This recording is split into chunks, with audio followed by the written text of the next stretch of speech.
Designer, there are some tools we cannot do without, and one of them is Stybit. So to get the Stybit app, click on the comment section of any of my video. So I'll just go to comment here, and you're going to see the link on the top. You can see download the Stybit app. So use this link. I'm not going to use the link because I have Stybit already. So I'll just take you to Stybit and show you what Stybit is. This is Stybit. So this is the Stybit app. What Stybit does with Stybit, you can save measurements on your device. You don't have to do pen and paper. So you can just click on this new customer button here. Then once you click on the new customer button, first you're going to see name.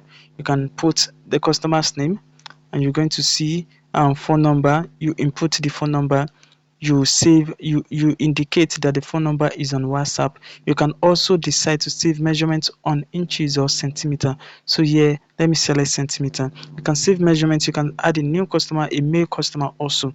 So this is for a male customer, but let's go back to female customer.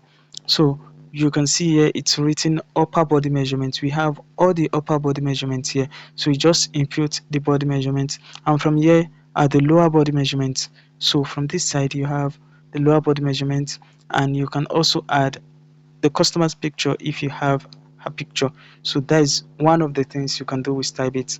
So you can also save order on Stybit. Just click on this new order button here, select the customer who placed the order, put the number of items ordered, the date collected, the date, and then the due date, the date you're expected to deliver, then order summary, detailed description. You have transaction value here, which is the amount. Then payment status, is it unpaid, partially paid, or fully paid?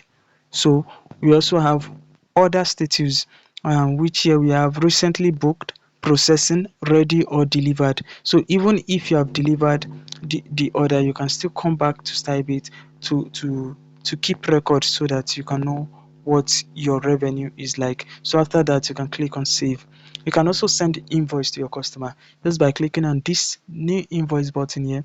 Going to select the customer, then follow the prompt, save the order and save the invoice, and share it to your customer. With Stybit, you can also see if you have any pending payment. You can also see if there is any order that is about to overdue. So just go to the comment section, click on the link, and download Stybit today.